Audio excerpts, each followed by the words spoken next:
Je me présente, je suis Mzaro Dortorishvili, professeur à l'Université d'État Ilia. C'est nous qui accueillons chaque année M. Jacques Gaudier pour une conférence toujours aussi passionnante d'une année à l'autre. Je salue tous ceux qui sont venus. M. Pierre Clouet, nous sommes très honoreux de votre présence.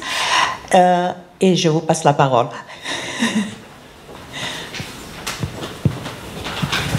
Merci beaucoup, Mzaro. Merci beaucoup. Donc moi, je viens juste 2 minutes parler. Bon, je ne présente pas Jacques Gaudier parce que quand je vois que la salle, il y a quand même beaucoup de monde, je suppose que vous savez qui il est. Donc simplement pour resituer, c'est un événement qui prend place dans le mois de la francophonie, donc qui est inscrit dans notre programme, que je vous invite d'ailleurs plus généralement à consulter. Et donc, c'est une conférence.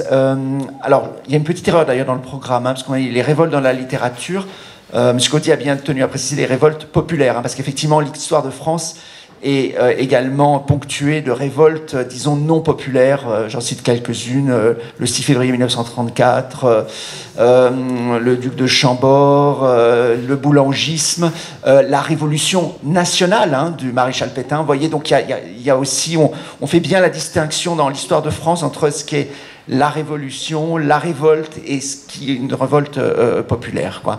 Voilà. Donc je suis très content. Merci beaucoup d'accueillir Zaron. On coopère beaucoup. Voilà. Et comme on est une université, je vous signale aussi un grand salon ça peut vous intéresser, des études en France qui va se tenir donc le 6 avril prochain à la Bibliothèque nationale. Promotion des études en France de l'université franco-géorgienne. Voilà, tout ça, ça va être aussi sur notre site. Merci beaucoup. Merci. ძალიან გთხოვთ მითხრათ თუ საჭიროა ქართულად თარგმანი. მე მგონი სტუდენტებს უნდათ რომ თარგმნოთ ქართულად მაინც ხო?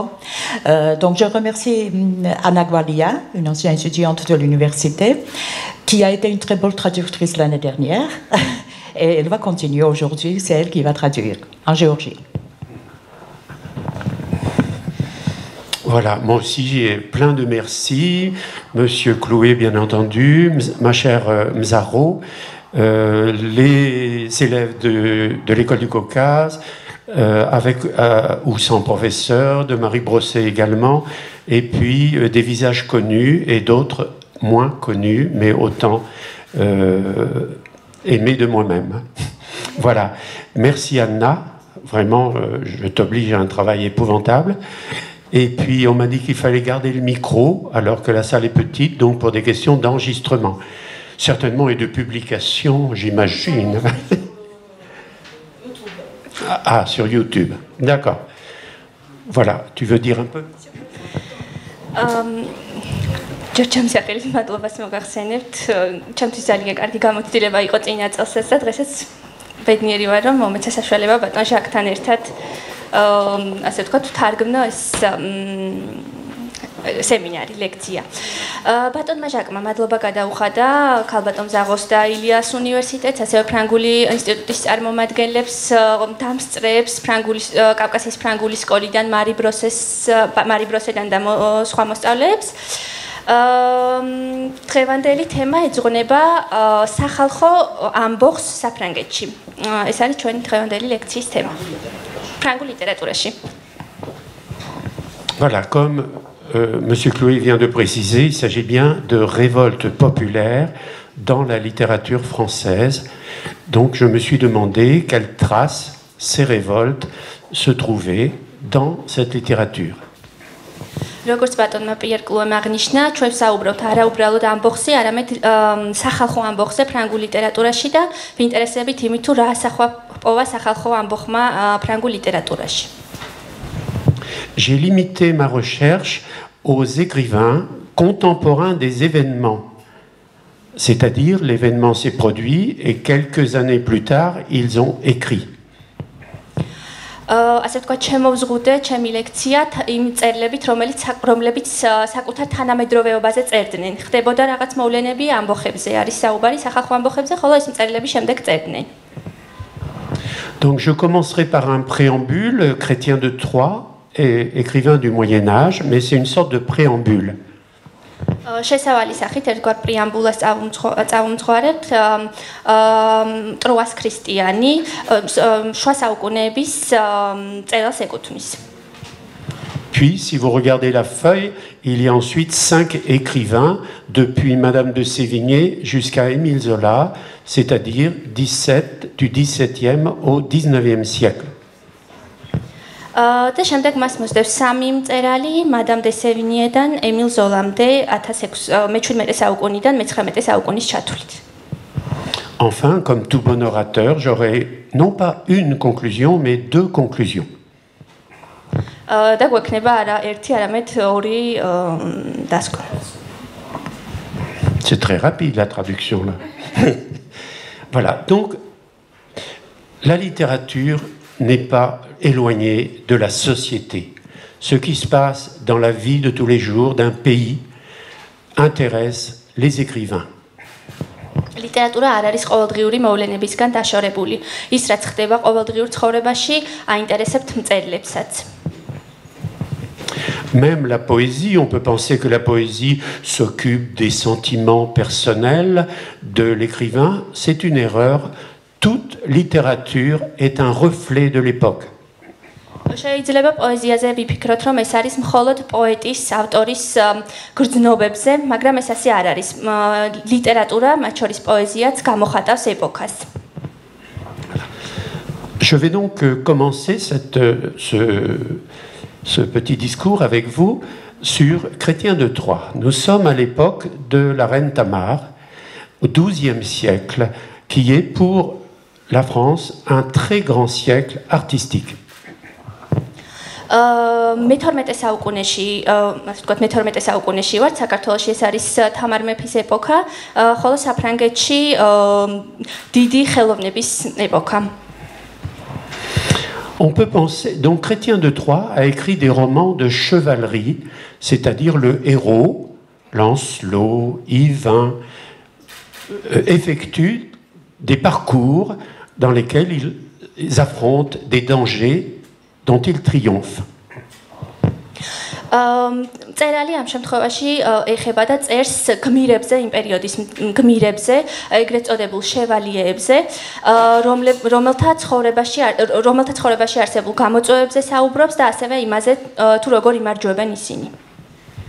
Le parallèle avec Roustavéli est évident. Il y a une parenté entre son œuvre et celle de Chrétien de Troyes. და პარალელი თვალსაჩინოა რუსთაველის შემოქმედებასა და ამ შემთხვევაში Chrétien de Troyes შემოქმედებას შორის. Dans le roman appelé Yvain ou le chevalier au lion, le héros, à la fin du livre, arrive dans un château qui s'appelle le château de Pire Aventure. Donc il va se passer des choses terribles. გმირს ქვია ივანი ან ლომზე ამხედრებული მხედარი.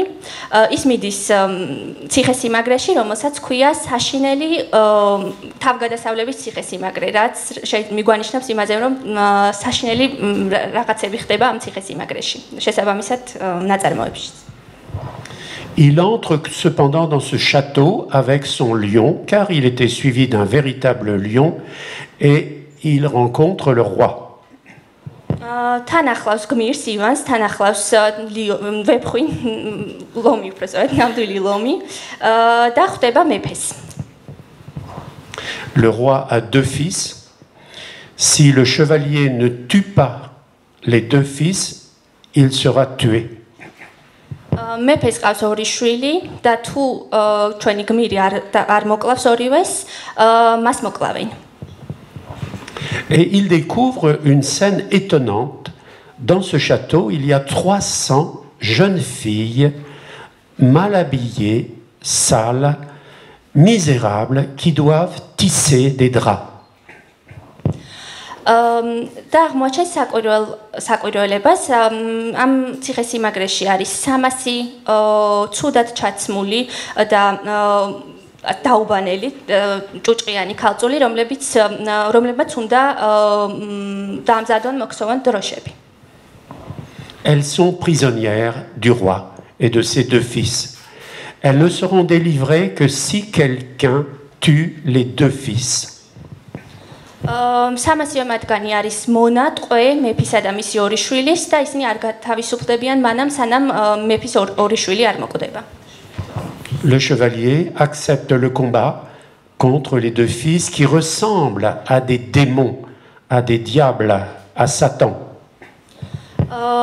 და შევალიე ჩვენი გმირი თანხმდება შეებრძოლოს ორ ვაჟს, მეფის ორ ვაჟს, რომლებიც გვანან სატანას ეშმაკს. Mais j'ai oublié de vous dire, à propos des 300 jeunes filles, qu'elles se plaignent. Et c'est pourquoi j'ai choisi cet épisode. დამავიწყდა აღმენიშნა, რომ ეს 300 ქალწულის წუხს თავის მდგომარეობაზე და ამიტომაც ავარჩია ეს ნაწარმოები. Et vous pouvez lire sur votre feuille la plainte des 300 jeunes filles.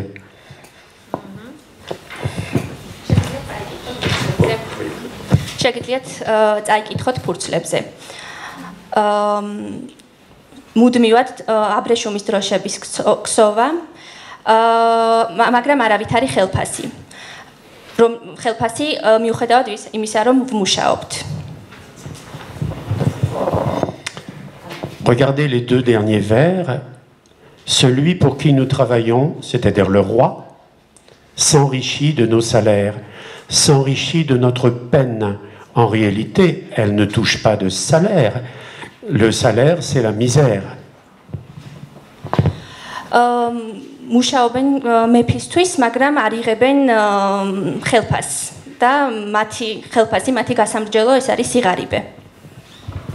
Je reviens au combat pour délivrer les jeunes filles. Le chevalier trouve plus fort que lui. Les deux fils diables le mettent à terre.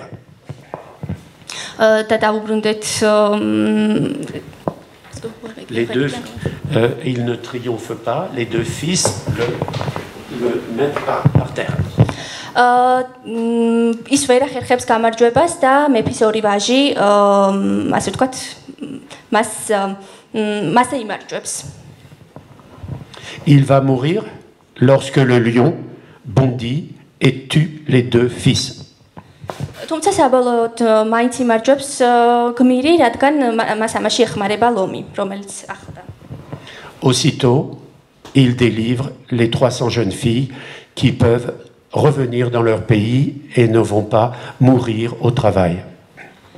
და ამასთანავე ახერხებს გაათავისუფლოს 300 ქალწული, რომლებიც ბრუნდებიან თავიანთ ქვეყნებში და ასე ირიდებენ თავიდან მუშაობით, შრომით სიკვდილს.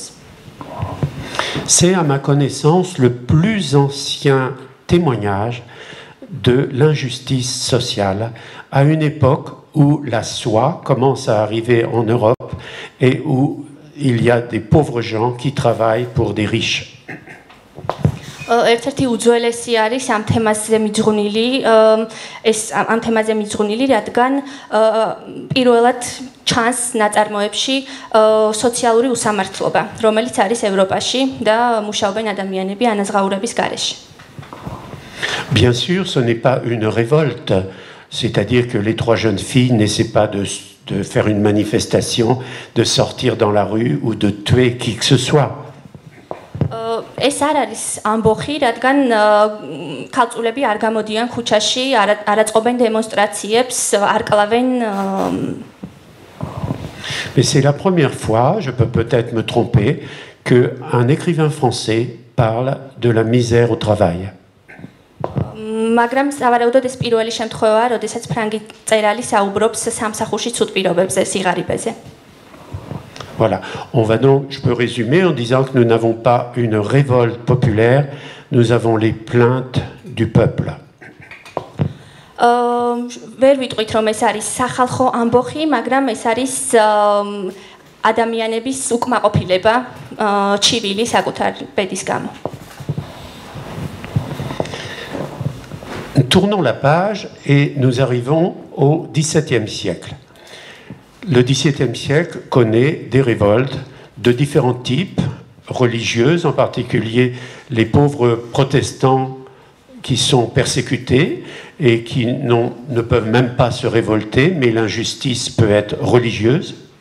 მე-17 საუკუნეს უახლოვდებით, სადაც სახალხო ამბოხი უფრო ხშირია და განსაკუთრებით ხშირია რელიგიური ამბოხებები. პროტესტანტების შესახებ საუბრობთ, რომლებსაც სჯიან ისე, რომ მათ ამბოხის შესაძლებლობაც არ ეძლევათ. Mais il y a une véritable révolte populaire qui se passe en Bretagne sous le règne de Louis XIV. მაგრამ ნამდვილი სახალხო ამბოხი უკვე ბრეტანში ხდება ლუი მე-14-ის მეფობის დროს. Nous connaissons particulièrement cette révolte grâce aux écrits du gouverneur de la Bretagne, mais aussi à Madame de Sévigné, qui, à ce moment-là, habitait la Bretagne. და ამ ამბოხის შესახებ ჩვენ ვიცით უშუალოდ პროვინციის მმართველისგან და ასევე მმართველის ნაწარმოებებიდან და ასევე მადამ დე სევინიესგან, რომელიც იმ პერიოდში ცხოვრობდა ბრეტანში. J'ai donc regardé sa correspondance et voici ce que j'ai trouvé pour l'année 1675. და შეგვიძლია გავეცნოთ მის მიმოწერას, რომელიც 1675 წელს ხდება, ასე ვთქვათ, ხონდა ადგილი. Quel événement s'est-il passé? On appelle papier timbré le papier administratif officiel et les Bretons n'avaient pas à payer une taxe pour les documents officiels. ამ პერიოდში ბრეტანელებს არ ქონდათ ვალდებულება, ასე ვთქვათ, გადაეხადათ ოფიციალური გადასახადი ამ მიმოწერისთვის, papier timbré, მარკიანი ფურცლები, ხო, წერილები. Le roi avait décidé qu'il avait besoin d'argent en particulier pour la guerre et il décide que les Bretons devront payer comme tout le monde. მეფემ გადაწყვიტა, რომ ომისთვის სჭირდებოდა ფული და გადაწყვიტა ასევე ის, რომ ბრეტანელებს ისევე როგორც სხვებს უნდა გადაეხადათ ამ ომისთვის. C'est une protestation pas seulement du peuple, mais aussi des bourgeois qui savent écrire, lire et qui ont besoin de ces documents.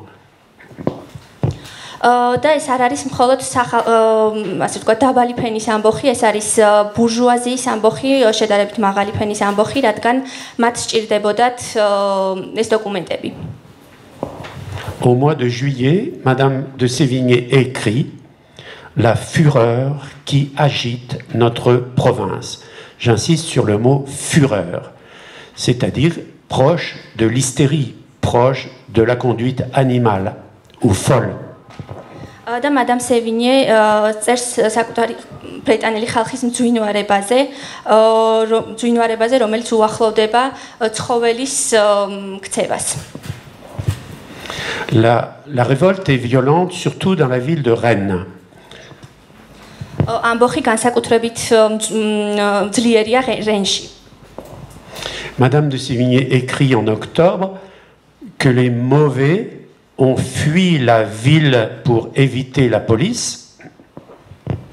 Madame de Sévigné წერს, რომ ქალაქში გარბიან იმისთვის, რომ აიცილონ თავიდან, ასე ვთქვათ, პოლიციელებისგან დასჯა. Et elle continue en disant que les bons qui sont restés à Rennes vont être punis à la place des méchants. Elle appelle méchants les révoltés. გარბიან ცუდები, ბოროტები, ამბოხებულები, ხოლო კარგები რჩებიან და შემდეგ ისინი ისჯებიან მათ გამო, ვინც დატოვა ქალაქი და ვინც ვერ დაისაჯა. Mais elle termine sa lettre par quelque chose d'incroyable. Il y a des soldats partout et elle dit « Ça n'est pas grave, pourvu qu'ils ne viennent pas dans ma propriété pour m'empêcher de me promener dans les bois. » და შემდეგ ის წერს დაუჯერებელ რაღაცას, მართალია ქალაქის ავსია პოლიციელებით, მაგრამ სუმცირა ისინი არ მოდიან ჩემს საკუთრებაში იმისთვის, რომ ამიკრძალონ საირნობა ტყეში. Quelques jours plus tard, fin octobre, elle écrit que dans la ville de Rennes, pour punir les révoltés, on a abattu tout un côté d'une rue, toutes les maisons d'un côté d'une rue où habitaient, soi-disant, les révoltés. შემდეგ ქალაქ რენში იმისთვის რომ დაისაჯონ ამბოხებულები, მთლიანად აღგავეს მიწისგან მათი სახლები, გაანადგურეს. Et elle dit qu'elle voit les misérables, c'est le mot qu'elle emploie, il n'y a pas que Victor Hugo qui a utilisé ce mot, les misérables dans la rue qui n'ont plus de maison, les vieillards, les femmes enceintes, les enfants, quittent la ville ne sachant pas où aller. და ის ხედავს ძალიან დიდ საშინელებას ქალაქის ქუჩებში, სახლების გარეშე დარჩენილ ქუჩებში, რომელსაც ტოვებენ ხანდაზმულები, ბავშვები და ფეხმძიმე ქალები, ისე რომ არ იციან საწავიდნენ. En effet, il est interdit à tout habitant de les accueillir chez soi sous peine de mort. ყველას ეკრძალება მიამბოხეთ ოჯახის წევრები მიიღოს საკუთარ სახლში და წინააღმდეგ შემთხვევაში ისინი დაისჯებიან სიკვდილით. Une anecdote qu'elle raconte, un joueur de violon est arrêté parce qu'il est soupçonné par sa musique d'encourager la révolte. პატარა ამბავს გვიყვება, როგორ დააკავეს მევიოლინე, რომელიც უკრავდა ნაწარმოებს, რადგან ეს ნაწარმოები მიიჩნიეს როგორც მიამბოხეთა გამამხნევებელი, წამაქეზებელი. Comment tuait-on à l'époque? On était couché sur le sol, les 4 membres tirés, et avec un gros marteau, on vous cassait les 4 membres. როგორც ჭიდნენ იმ პერიოდში მიწაზე აწვენდნენ და 4 მხარეს გლეჯდნენ, თუ სწორად გავიგე. Et ensuite, on découpait les 4 membres, les 2 bras, les 2 jambes, et un membre à chaque sortie de la ville, est, ouest, nord, sud, pour montrer l'exemple. იმისთვის რომ მაგალითი ეჩვენებინათ სხვებისთვის აჭრიდნენ სხეულის 4-ვე კიდურს, ხელებს, ფეხებს და ქალაქის 4 შემოსასვლელში კიდებდნენ ჩრდილოეთით, სამხრეთით, დასავლეთით და აღმოსავლეთით. Comme si cela ne suffisait pas, on prend 60 bourgeois et on commence à les pendre. როგორც აღმოჩნდა, ეს არ იყო საკმარისი, ამიტომ 60 ბურჟუა, მაღალი ფენის წარმომადგენელი ჩამოახრჩვეს. Alors sur votre feuille, vous voyez le commentaire de Madame de Sévigné. Cette province est un bel exemple de respecter les gouvernants et les gouvernantes. En effet, le gouverneur a été appelé gros cochon par les révoltés et sa femme a été insultée. და Madame de Sévigné წერს, რომ ეს არის საუკეთესო მაგალითია მმართველის და მისი მეუღლის პატივისცემის. როგორც აღმოჩნდა, მეამბოხეები მმართველს ეძახდნენ დიდ ღორს, ხოლო მის ცოლს აყენებდნენ შეურაცხყოფას. Quel commentaire je ferai de cet événement? რამდენიმე კომენტარი ამ მოვლენაზე. Première chose, Madame de Sévigné est une noble. Elle ne trahit pas son milieu d'origine, elle est du côté du gouverneur, elle est du côté du pouvoir. Madame de Sévigné თვითონ არის ბურჟუაზიის წარმომადგენელი და შესაბამისად არ ღალატობს არისტოკრატიის წარმომადგენელი და არ ღალატობს თავის სოციალურ გარემოს, სოციალურ წრეს. შესაბამისად ის არის მმართველის მხარეს. Deuxième chose, il y a peut-être, mais je n'en suis pas sûr, une certaine sympathie pour les victimes, femmes, enfants, obligés de sortir de la ville. შესაძლოა იყოს რაიმე სიმპათიაც იმ ბავშვებისა და ფეხმძიმე ქალების მიმართ, რომლებიც ვერ ტოვებენ ქალაქს, თუმცა ამის შესახებ არის. Et enfin, pour nous, aujourd'hui, historiens, c'est un témoignage de première main pour savoir ce qui s'est passé à Rennes en 1675. ჩვენთვის პირველ წყაროს წარმოადგენენ ისტორიკოსები, რომლებიც საუბრობენ იმის შესახებ, თუ რა ხდებოდა რენში 1675 წელს. 18e siècle. Vous voyez sur votre feuille qu'il est absent. Tiens, on ne se révolte donc pas au 18e siècle? როგორც ხედავთ, მე-18 საუკუნე გამოტოვებულია თქვენს ფურცლებში. მე-18 საუკუნეში არ ხდება ამბოხი. Tout d'abord, le pouvoir royal est tout puissant. On a eu l'exemple tout de suite.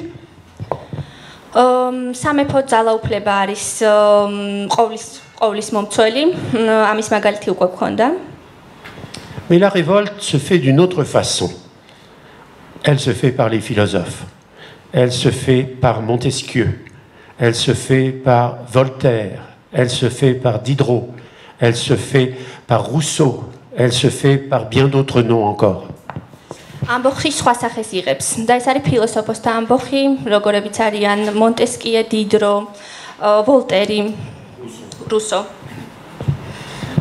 Et effectivement, chaque œuvre est une révolte, d'une certaine façon. Pas toute œuvre, mais presque toutes les œuvres sont une révolte. La preuve, l'interdiction des œuvres de Voltaire, de Diderot, en sont un exemple. და გამომდინარე იქიდან რომ ყველა მათი ნაწარმოები, თითქმის ყველა მათი ნაწარმოები გარკვეული ამბოხია, იკრძალება დიდროს ვოლტერის ნაწარმოებები.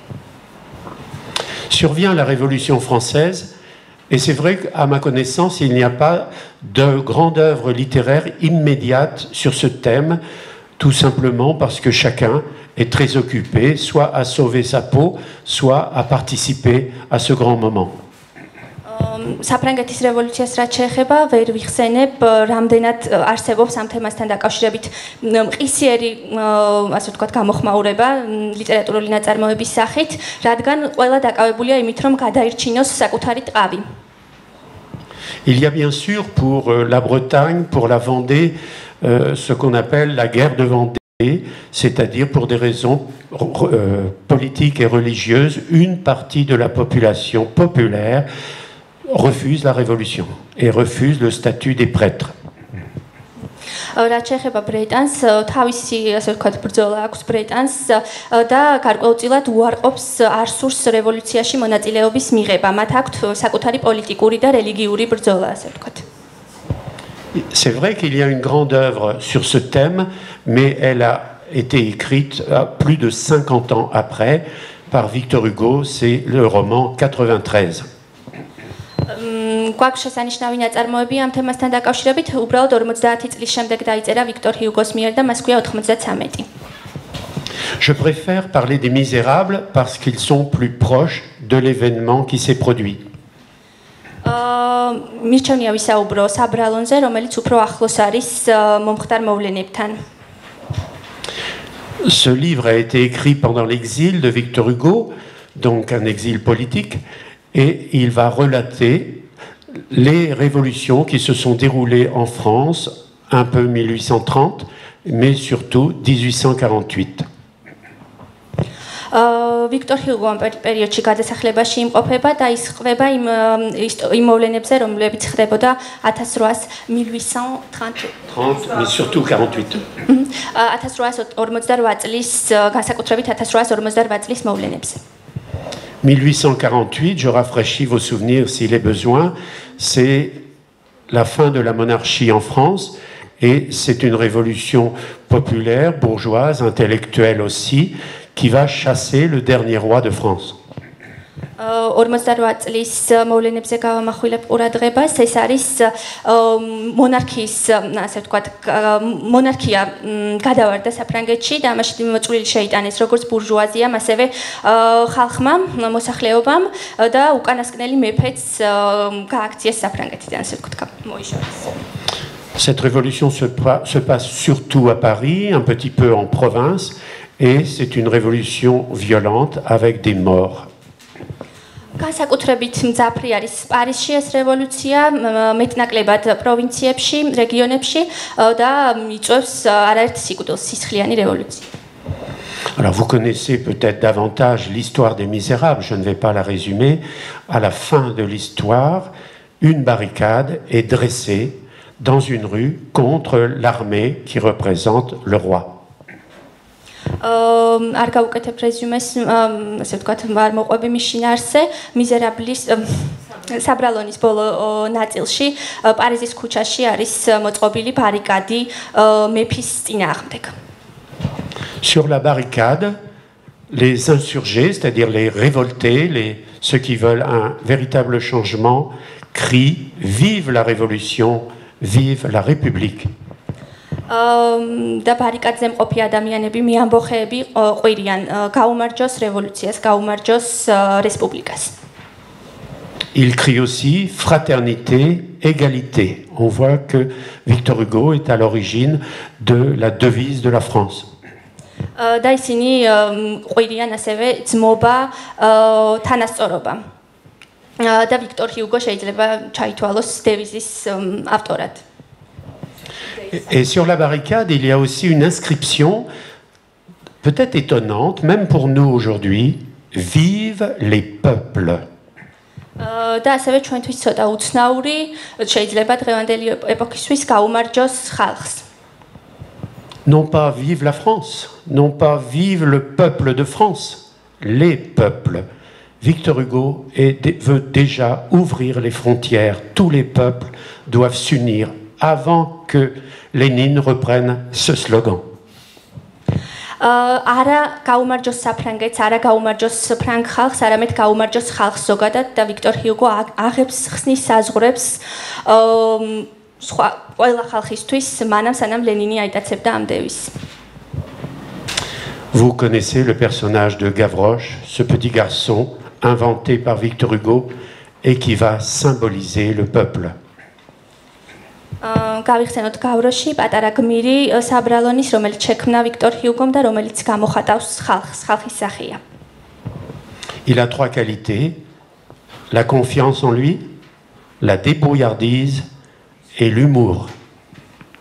სამი თვისება აქვს მას. საკუთარი თავის რწმენა, შეუძლია თავი გაართვას სხვადასხვა სიტუაციას და l'humour, la confiance en lui et la débrouillardise, c'est-à-dire qu'il est, comment on dit, იუმორი და საკუთარ თავს ყველაფერს შეუძლია ადვილად გაართვას თავი. Et vous connaissez sa mort, il est sur la barricade et il sort de la barricade pour ramasser des munitions dans les poches des morts.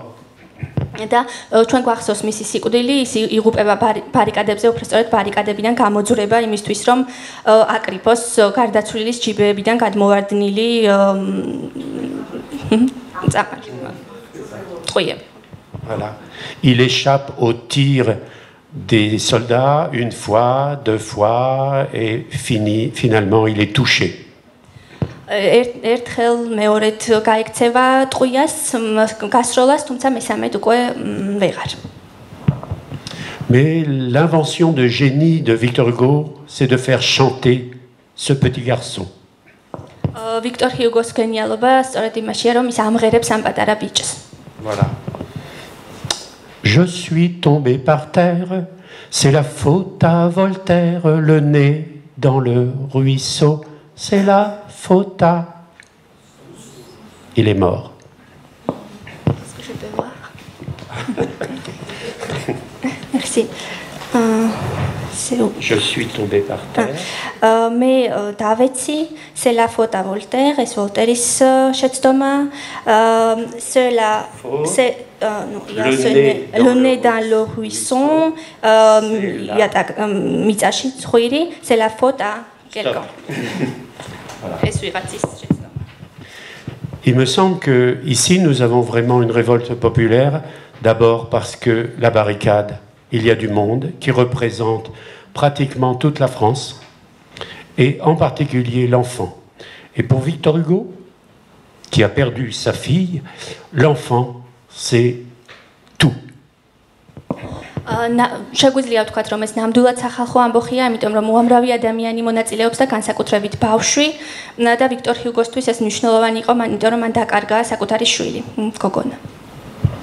Donc, nous avons là un épisode qui traduit parfaitement par le détail de l'événement, par le symbole de cet enfant, l'aspiration du peuple à ne pas mourir. და ეს არის ერთგვარი დეტალი, ეს ბავშვი, ასე ვთქვათ, ახსნა იმისა, რომ ხალხი არ არის მკვდარი. Dans le roman, la barricade est enlevée, prise d'assaut par l'armée, et donc la révolte est perdue. Mais pour Victor Hugo, c'est le symbole qu'elle va renaître un jour, cette barricade. საბოლოოდ ეს ბარიკადები აღებულია პოლიციის მიერ, თუმცა ვიქტორ ჰიუგოსთვის ეს არის და შესაბამისად ამბოხი არის წაგებული, თუმცა ვიქტორ ჰიუგოსთვის ეს არის ნიშანი, რომ აუცილებლად განმეორდება ამბოხი. En effet, en 1862, il est en exil volontaire parce que la France a un nouveau roi qui s'appelle empereur, Napoléon III. და 1862 წელს ის იმყოფება ნებაყოფლობით გადასახლებაში, რადგან ახალი მმართველი ყავს საფრანგეთს, ნაპოლეონ მესამე, იმპერატორი ნაპოლეონ მესამე. Or, ce Napoléon est devenu empereur à la suite d'un coup d'État. Il n'a pas respecté les lois de la République qui est morte. ნაპოლეონი იმპერატორად იქცა გადატრიალების, სახელმწიფო გადატრიალების შემდეგ და არც საპატივი, ასე ვთქვათ, არ გაითვალისწინა არსებული კანონები. Et Victor Hugo a raison, puisque quelques années plus tard, l'empereur devra abdiquer et quitter le pouvoir, et il n'y aura plus jamais de roi en France. იმპერატორმა და ვიქტორ ჰიუგო მართალია, იმპერატორმა რამდენიმე წელში უნდა დატოვოს საკუთარი პოსტი და აღარასოდეს აღარ უნდა ჰყავდეს საფრანგეთს მეფე. Restons dans le 19e siècle avec le deuxième romancier Gustave Flaubert. 1869, l'éducation sentimentale, peut-être un peu moins connue que Madame Bovary en Géorgie. მე-19 საუკუნეში გუსტავ ფლობერთან მისი ნაწარმოები გვაქვს სენტიმენტალური განათლება აღზრდა, შეიძლება ნაკლებ ცნობილი ვიდრე მადამ ბოვარი საქართველოში. Lui-même, Flaubert disait que ce livre était l'histoire des hommes de ma génération. ფლობერი ამბობდა, რომ ეს წიგნი არის მისი თაობის ადამიანებზე. Dans son roman, les événements de 1848 sont racontés à la façon de Flaubert. წიგნში 1858 წლის მოვლენები ფლობერის სტილში არის მოთხრობილი. Le peuple de Paris envahit le palais du roi. პარიზელი ხალხი იპყრობს მეფის სასახლეს. Et en plusieurs pages, le narrateur raconte l'envahissement de ce palais luxueux. და რამდენიმე გვერდზე ყვება ამ ძვირფასი სასახლის დაპყრობის შესახებ. Une suite de portraits est ainsi proposée. Je vais les énumérer. D'abord, je vois le mot le peuple. ხალხი პირველ რიგში. Ensuite, je vois le mot un prolétaire. პროლეტარი. C'est rapide, hein? Ensuite, la canaille. Je ne sais pas si vous connaissez ce mot, la canaille. Garetsari. Voilà. Et cela se termine, c'est écrit sur votre feuille par une fille publique, c'est-à-dire une prostituée. და ის რაც წერია ჩვენს გვერდზე, ეს არის ქართულად როგორ თარგმნოთ, სუბუქი ყოფაქცევის გოგონა.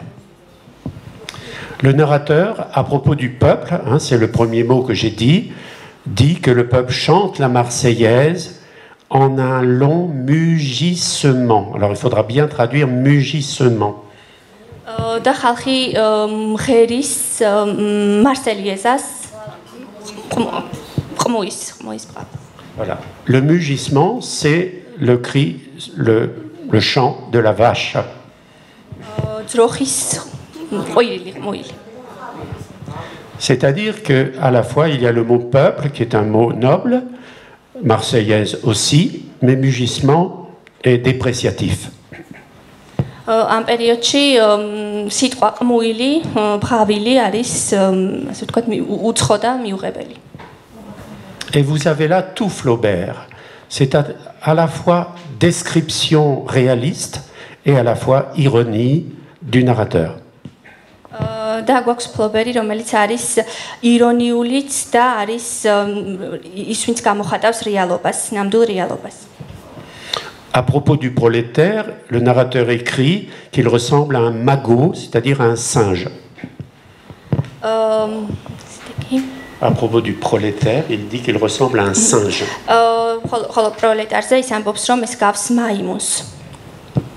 Et enfin, regardez sur votre feuille la fille publique en statue de la liberté. Il est évident que Flaubert connaît le tableau de Delacroix. Peut-être vous l'avez en tête.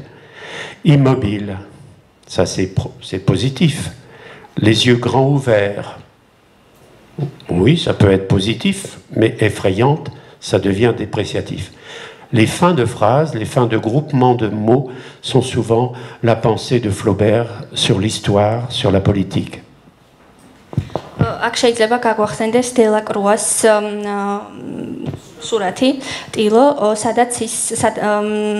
სადაც არის გამოხატული ქალი სავარაუდოდ უძრავი, დიდი თვალებით, ეს სიტყვები არის დადებითი კონოტაციის, ხოლო ეფრეიანტ, ანუ საშიში, პირველად გამოჩნდა როგორც უარყოფითი. Dans le romantisme français qui précède Flaubert, il y avait l'idée, l'espoir d'un autre monde meilleur. Romantisme-ში Flaubert-ის გამოჩნდა, რომ არსებობს იმედი უკეთესი სამყაროსი, უკეთესი მსოფლიოსი. Mais nous sommes au début de la deuxième partie du 19e siècle, 1869. Les illusions sont perdues. მაგრამ ჩვენ 19 საუკუნის მეორე ნახევარში ვართ და ილუზიები არის დაკარგული. Pourtant, Flaubert n'est pas contre l'empereur Napoléon III qui est encore au pouvoir, mais il ne croit pas en la politique.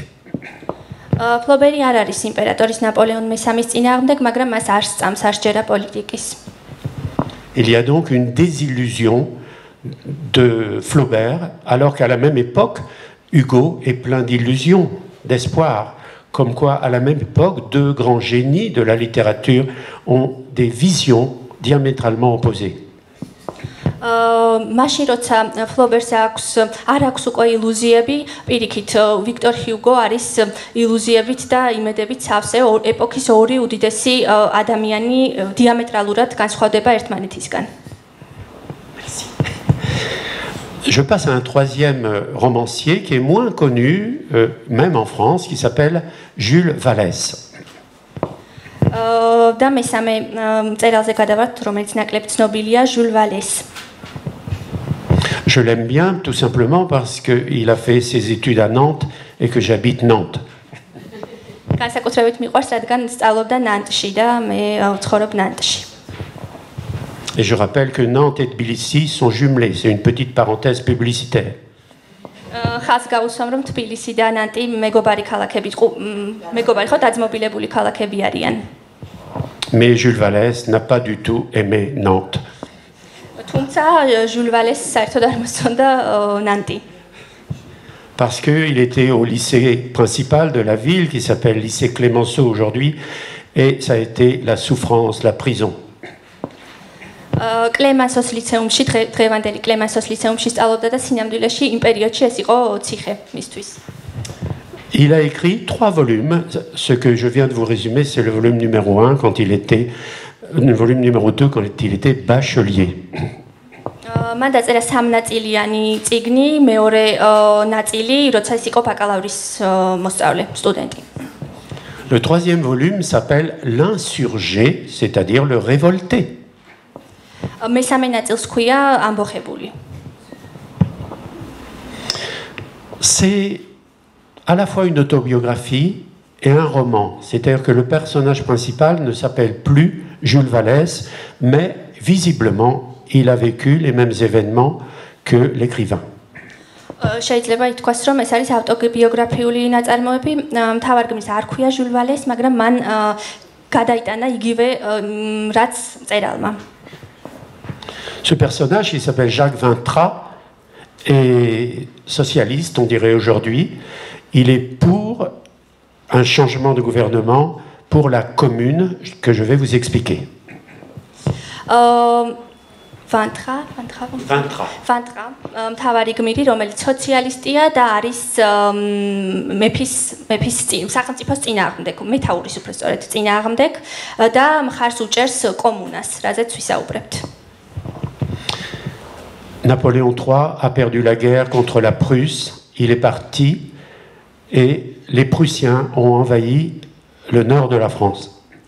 ნაპოლეონმა პრუსიის წინააღმდეგ ნაპოლეონი დამარცხა პრუსიის წინააღმდეგ და პრუსიამ ჩრდილოეთ ნაწილი დაიპყრო საფრანგეთის.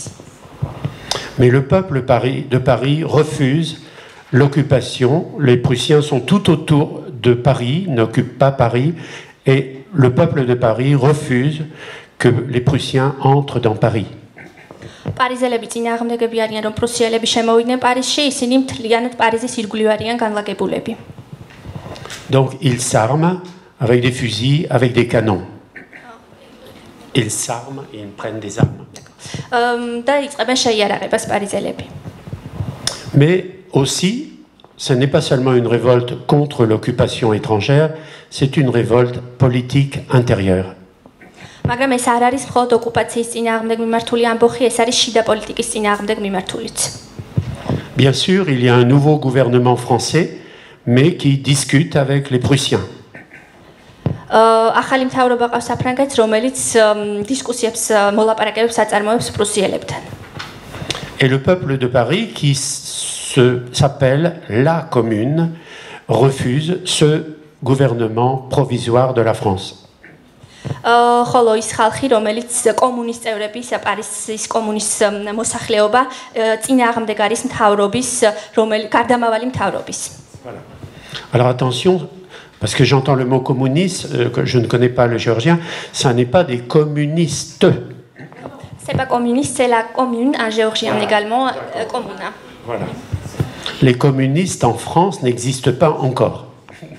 იმპერიოდში ჯერ კიდევ არ არსებობდნენ კომუნისტები საფრანგეთში. Voilà, on dit plutôt socialiste. უფრო სოციალისტებს ვეძახთ. Donc ils veulent un nouveau gouvernement, puisqu'il n'y en a plus de sérieux, un gouvernement de type socialiste et démocratique.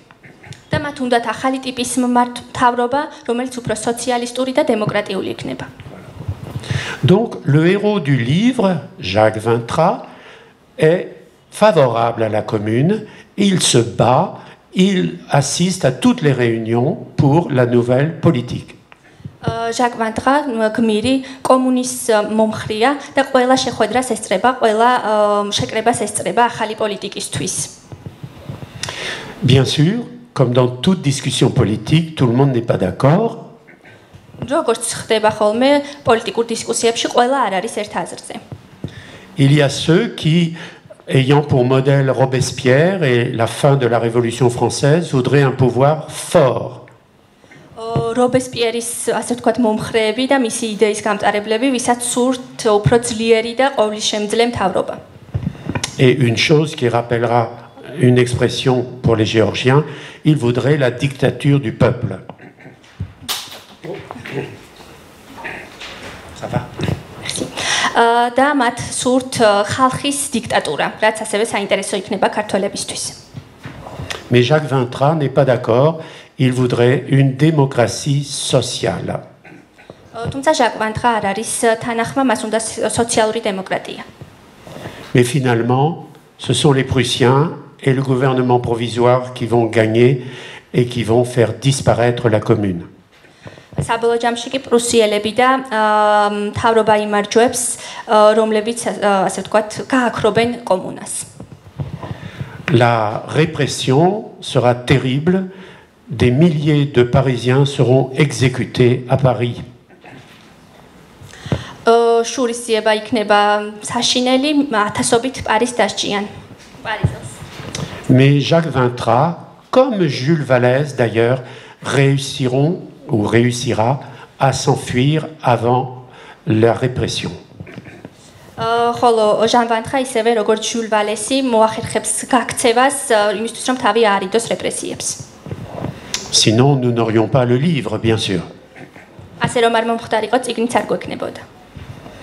Et vous avez sous les yeux ce qu'il a écrit en dédicace de son livre, qui est donc un témoignage historique et qui est un hommage aux morts de la commune. და ჩვენ ვხედავთ სიტყვებს, რომელიც წინა სიტყვაობაა და ასე ვთქვათ, კომუნის დასასრულზე მოგვითხრობს. Voilà, si tu veux traduire. à tous ceux ვინც victimes de l'injustice sociale, sociale უსამართლობის მსხვერპლებს prirent les armes contre un monde mal fait. აიღონ იარაღი ცუდად მოწყობილი სამყაროს წინააღმდეგ. C'est donc à la fois un hommage à tous ces compatriotes morts, mais aussi une revendication d'une autre justice sociale. ეს ნაწარმოები ეძღვნება ყველა მის თანამემამულეს, რომელიც დაიღუპა და ასევე ეძღვნება ახალი სამართლიანი საფრანგეთის იდეას, მოთხოვნას. J'arrive au 5e écrivain, le 4e du 19e siècle, Émile Zola, Germinal. Zola est assez connu, je crois, en Géorgie. გადავიდეთ მეხუთე მწერალზე, ეს არის ემილ ზოლა და მისი ჟერმინალი, როგორც ქართულადაც სავარაუდოდ ასე ითარგმნება ქალბატონმა მზაღომ, როგორც თქვა, და ემილ ზოლა საკმაოდ ცნობილია საქართველოში. L'originalité de Zola, elle est double. C'est d'être quelqu'un qui va se rapprocher de la réalité comme jamais un écrivain ne s'est rapproché. მისი ორიგინალობა იმასში მდგომარეობს, რომ ის სწუხს რეალობაზე ისე, როგორც არავინ არასდროს აქამდე. Pour ce roman qui raconte la vie des mineurs dans le nord de la France, il va constituer un énorme dossier. ეს ნაწარმოები ამ ნაწარმოებში საუბარია მეშახტეებზე, რომლებიც ცხოვრობენ საფრანგეთის ჩრდილოეთით და მან ასე ვთქვათ უამრავ მეშახტეზე. Il va lire tout ce qu'il trouve dans les bibliothèques sur la vie des mineurs. ისწავლობს დოკუმენტებს, დოსიეებს ამ მეშახტეების შესახებ და კითხულობს ძალიან დიდი რაოდენობით დოკუმენტებს ბიბლიოთეკებში, რაც არის განთავსებული.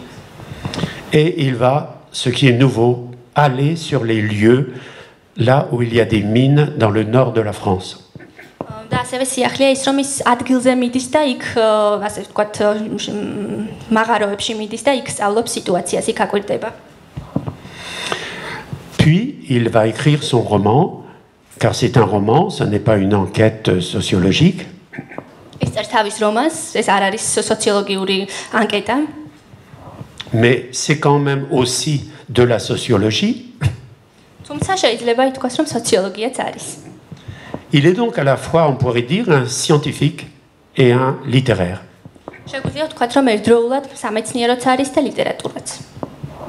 L'histoire de Germinal, peut-être vous la connaissez, nous sommes dans le nord de la France, autour d'une mine, et nous allons faire connaissance avec tous ceux qui vivent de la mine. შესაძლოა იცით ეს ისტორია, ხდება საფრანგეთის ჩრდილოეთით ერთი მაღაროს გარშემო და იმ ადამიანების შესახებ, ვინც მუშაობს ამ მაღაროში. Le directeur, les chefs, les sous-chefs et tout en bas, les mineurs et les femmes de mineurs. ხელმძღვანელებზე, მათ ასე ვთქვათ, თანაშემწეებზე, მოადგილეებზე და სულ დაბალ ფენაზე, ასე ვთქვათ, ვინც უშუალოდ მაღაროელებზე და მათ ცოლებზე. Peu à peu, les mineurs se révoltent contre leurs conditions de travailleurs exploités, on dirait, c'est-à-dire peu payés pour un travail très, très difficile.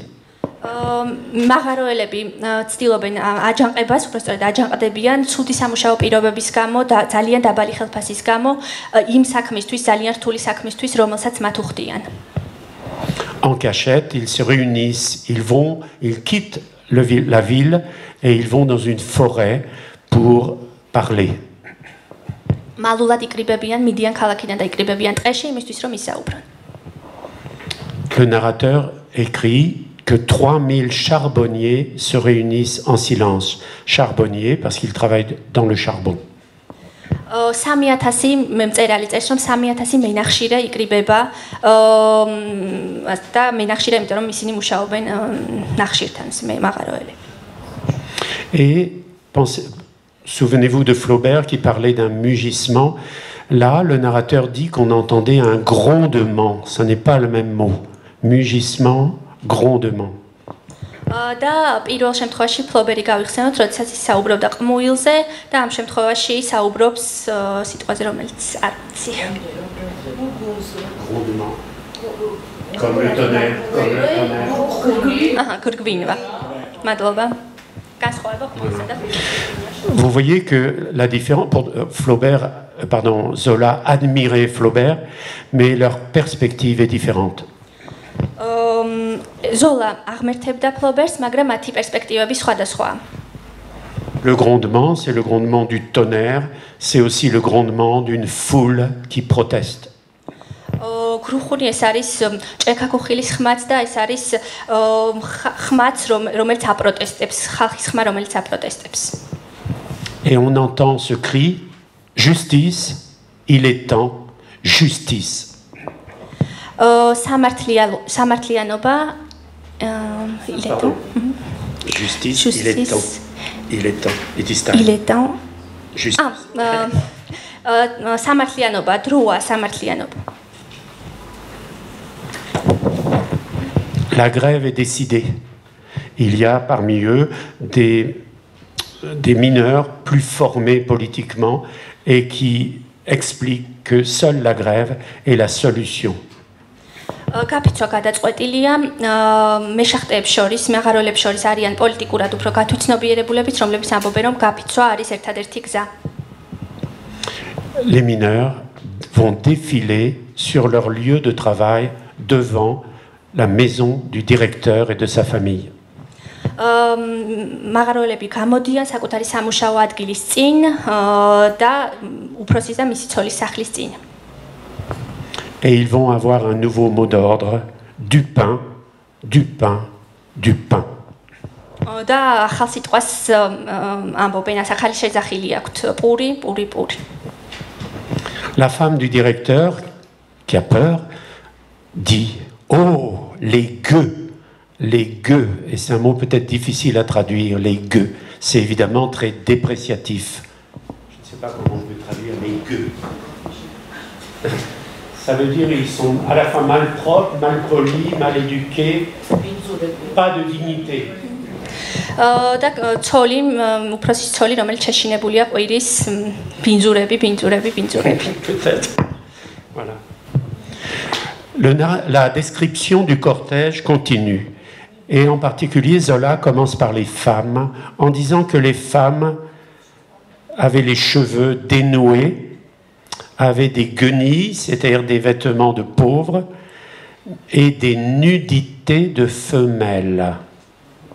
ქალები გაშლილი თმებით, დაკონკილი სამოსით და ნუდიტე, სიშიშვლე.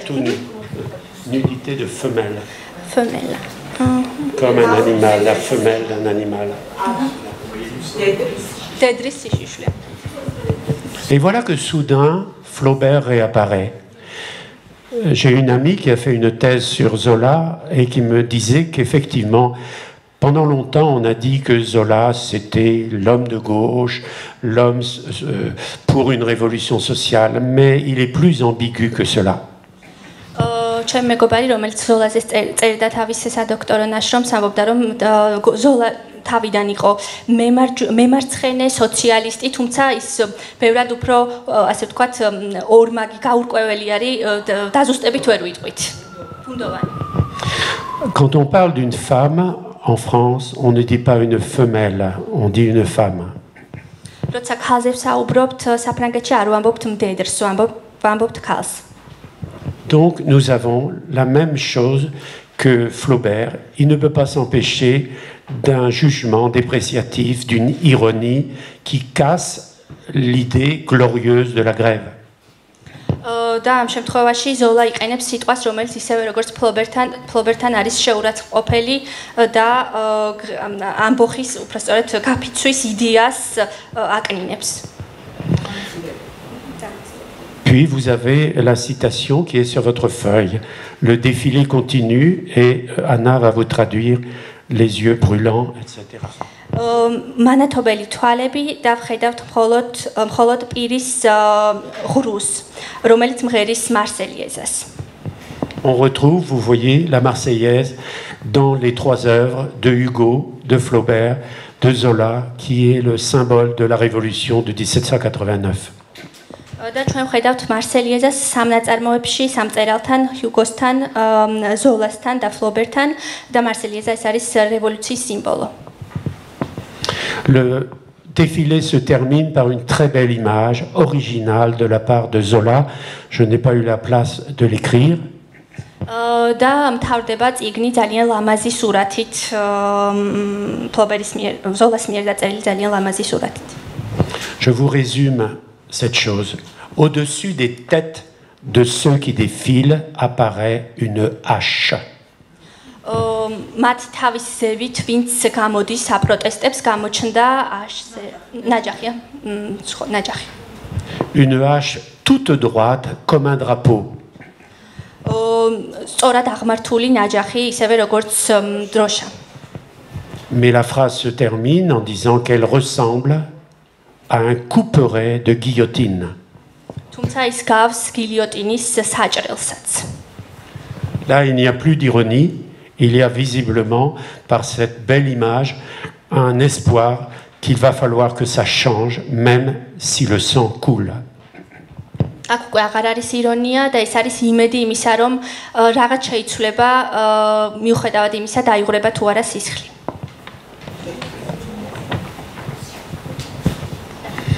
Cela fait 1 heure que nous sommes ensemble.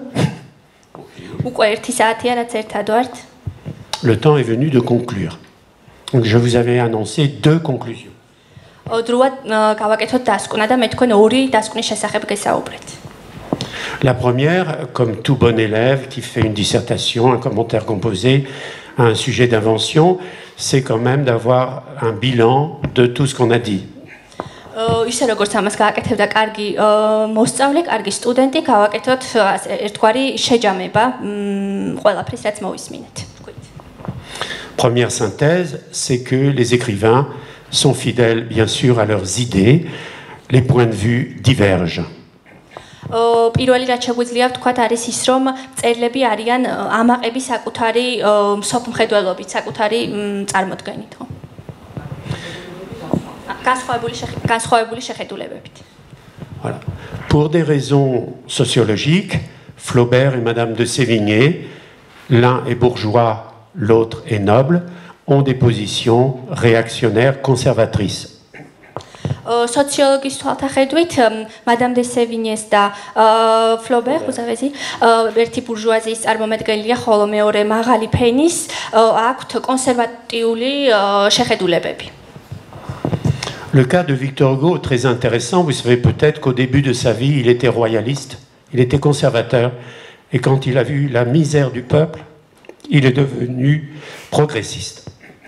Hugo-s საკითხი საინტერესოა, ის თავიდან მეფის მხარდამჭერი იყო, კონსერვატორი, თუმცა მას შემდეგ რაც ნახა სიღარიბე, გახდა უფრო პროგრესის მხარეს. Alors que Zola, qui est d'origine étrangère, d'origine italienne, et Jules Vallès, de milieu modeste, eh bien, ont une position progressiste du début à la fin de leur vie, avec des nuances pour Zola.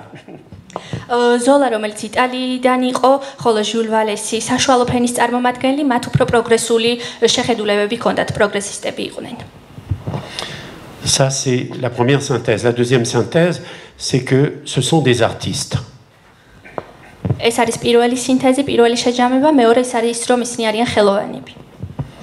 Et donc, bien sûr, il y a les points de vue politiques, mais il y a aussi qu'est-ce qu'un grand artiste? Eh bien, un grand artiste, c'est quelqu'un qui voit le monde à sa façon, à partir de la réalité, mais il en fait ce qu'il veut. მართალია ეს ყველაფერი პოლიტიკურია, მაგრამ ჩვენ საუბრობთ ხელოვანებზე და ხელოვანები ყველაფერს ხედავენ საკუთარი თვალთახედვიდან, მოვლენებს რეალობას აღიქვამენ საკუთარი თვალთახედვიდან. Victor Hugo, il est intéressé par la réalité, donc il y a un aspect réaliste chez lui. Mais avec Gavroche en particulier, il y a un symbole.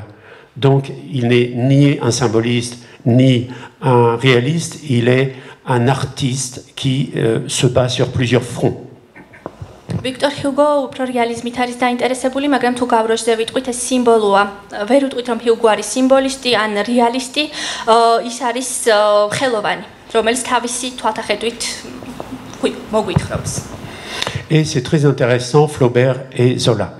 parce que je vous ai dit que leurs idées sont différentes. Or, dans la vie, Zola admirait Flaubert. À la mort de Flaubert, c'est Zola qui a fait le discours, qui s'est déplacé de Paris à Rouen auprès de son ami. Et donc, il y a les liens d'amitié. C'est pareil, Flaubert admirait George Sand, et l'une était socialiste, et l'autre détestait le socialisme. Donc l'important n'est pas toujours que les idées. მართალია ზოლასა და ფლობერს შორის იყო განსხვავება, თუმცა ზოლა აღმერთებდა ფლობერს, სწორედ მან დაწერა გამოსამშვიდობებელი სიტყვა ფლობერის გარდაცვალებისას და რუანში წავიდა პარიზიდან მასთან გამოსამშვიდობებლად. შემდეგ le deuxième écrivain c'était Flaubert et Zola. Non, George Sand და ფლობერს შორისაც იყო გარკვეული იდეური განსხვავება, თუმცა ეს არ არის ყოველთვის იდეები, რაც მნიშვნელოვანია ადამიანების ურთიერთობებში. Flaubert et Zola se rejoignent par le côté artistique. Tous les deux, ce sont des peintres. Si on lit cet épisode des barricades chez l'un et chez l'autre, de la grève ou de la barricade, nous avons des tableaux. Un peintre ne pourrait avoir envie que de peindre ces quelques pages de Flaubert et de Zola. ფლობერი და ზოლა იმით თქვენ ერთმანეთს რომ სინამდვილეში ისინი არიან მხატვრები. თუ ჩვენ წავიკითხავთ მათი ამბოხის სცენებს, მათი გაფიცვის სცენებს, რომლებსაც ისინი აღწერენ, ჩვენ მივხვდებით რომ ეს საუბარია ორ მხატვარზე, რომლებიც ძალიან კარგად გადმოსცემენ, მხატვრულად გადმოსცემენ სათქმელს. Ma deuxième conclusion, donc c'est bientôt fini, c'est et le XXe siècle et le XXIe siècle. Il est absent? ჩემი მეორე დასკვნა, მე-20 საუკუნე, 21 საუკუნე გამქრალია? Oui et non. Jusqu'à la guerre de 1939, il y a encore des grandes fresques historiques qui essaient de mettre dans les pages la société de leur temps.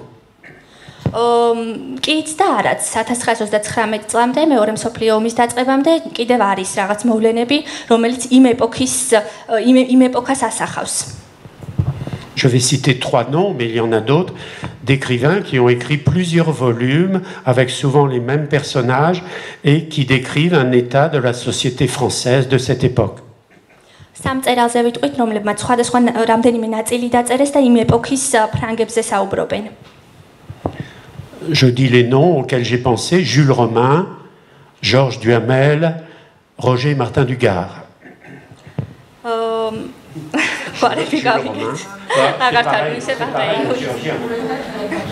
Giulio Romani, Duhameli, Martinet de Gardi.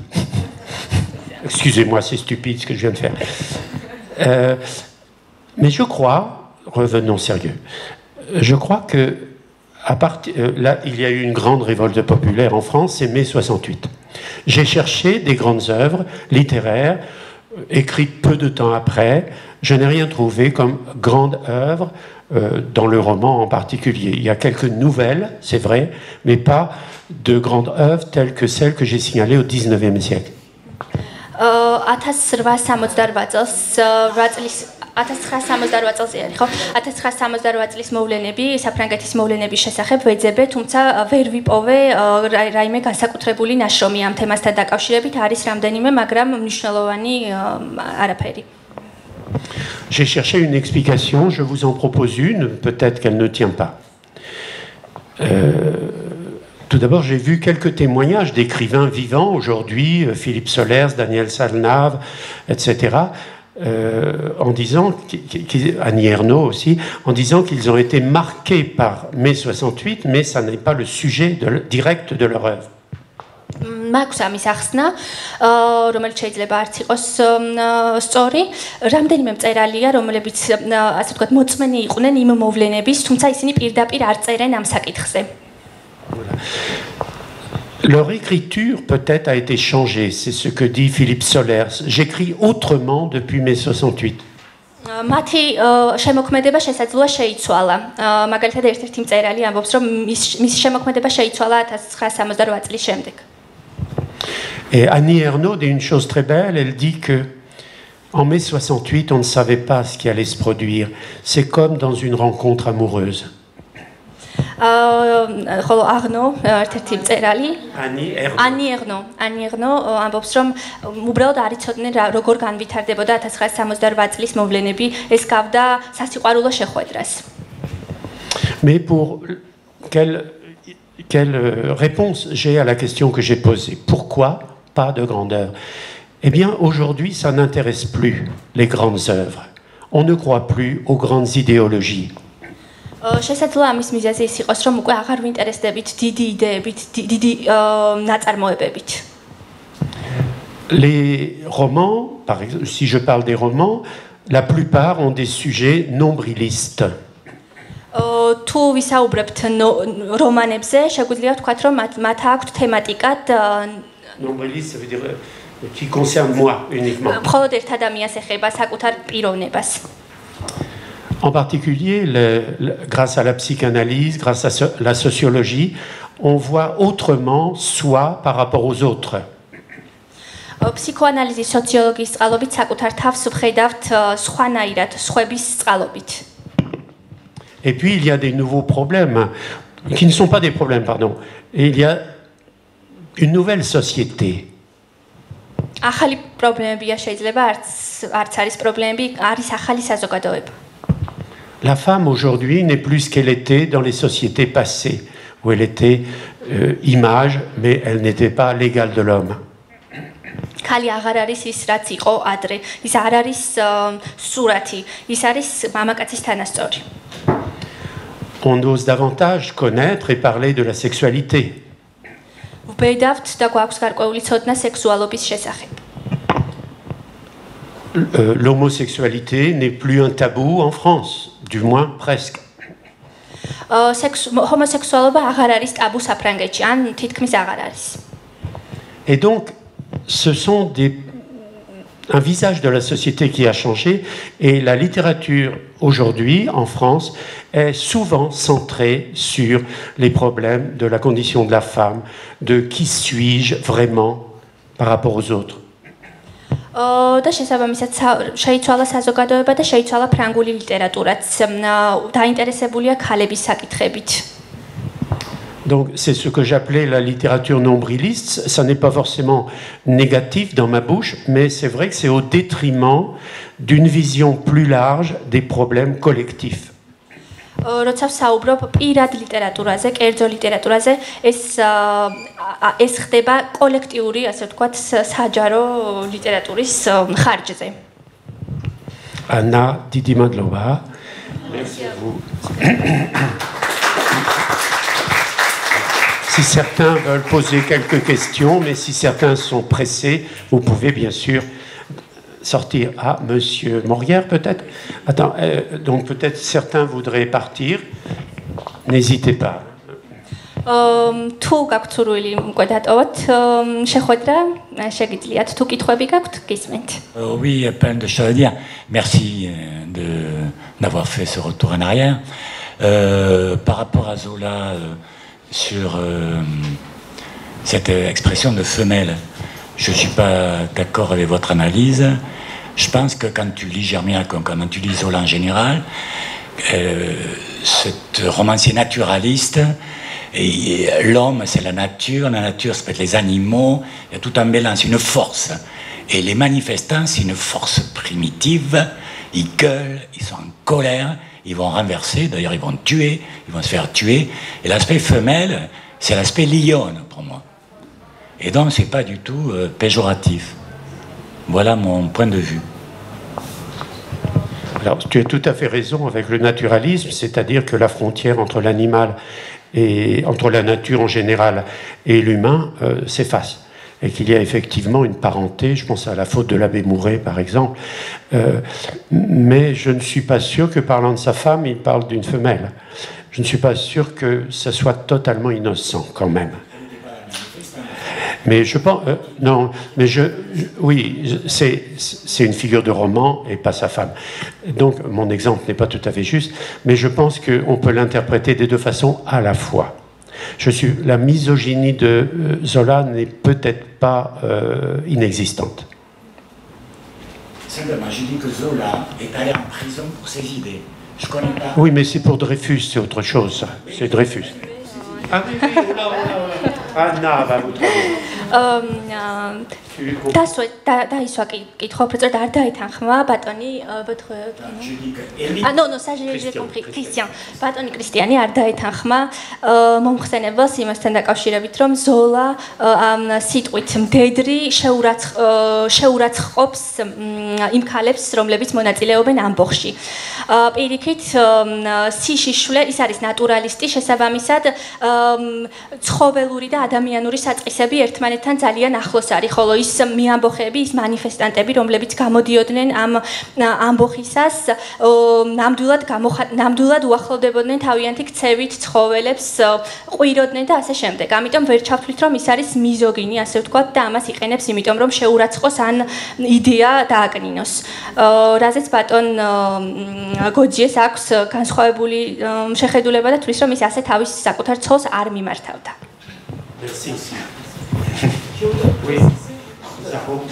La traduction du mot femelle, j'ai suggéré à Anna de traduire par mdedri, mais d'après ce que j'ai suivi votre conversation, c'est plutôt en géorgienne Zou. Le Gotzumgeli, c'est la femelle de loup qui se bat pour ses enfants. Voilà. Et puis une autre suggestion, c'est que je suis convaincue une fois de plus qu'il y a plusieurs lectures de la même œuvre, plusieurs lectures plurielles, on dit comme ça dans la théorie, dans les théories littéraires, lecture plurielle par la même personne qui peut lire et relire et avoir différentes impressions à chaque fois et différentes lectures plurielles par rapport à des lecteurs pluriels. Et puis, mais chez Varsen, უბრალოდ ანას უკარნახეთ ახან რო ფემერ გადაერთაგმა როგორც მდედრი, მაგრამ აი ამ დისკუსიის შემდეგ ნაშთაბეჭდილება რომ აბსოლუტურად უკეთესი იყო გვეხმარა ძუ, როგორც ძუმგელი, რომელიც გამწარებული იცავს თავის შვილებს და თავის უფლებებს, ასე ვთქვათ.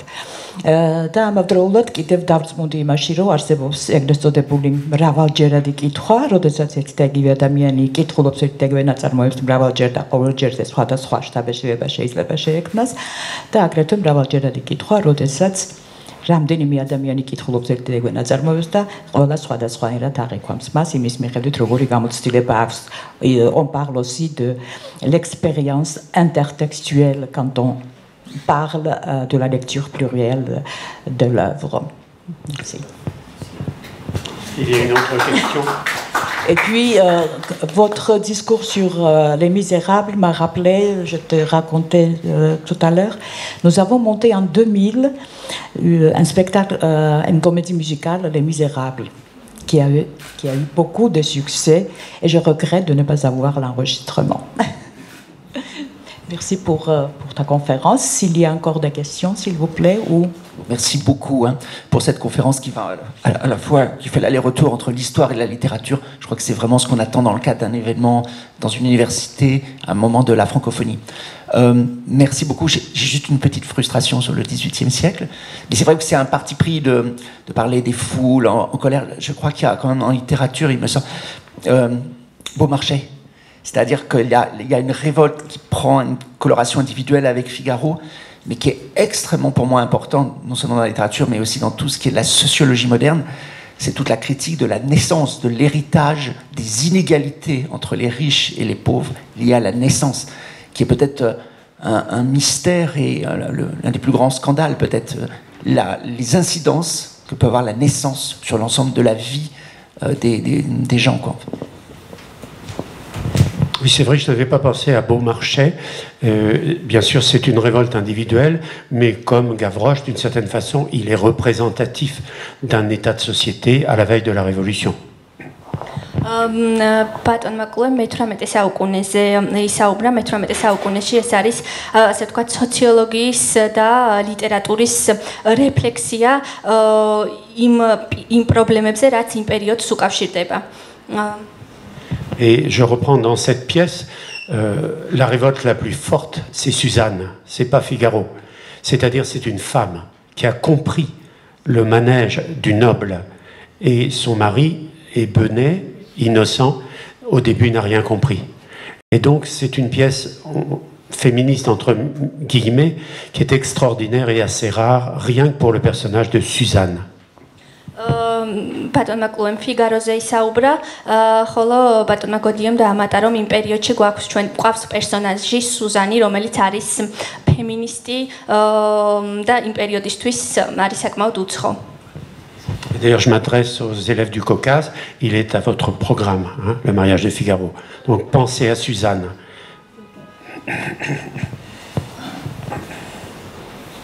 Est-ce qu'il y a d'autres qui veulent prendre la parole? Ou vous êtes... voilà, vous êtes bien. Alors je vous remercie tous et toutes du fond du cœur. ყველას დიდ მადლობას გიხდით, გულითად მადლობას გიხდით.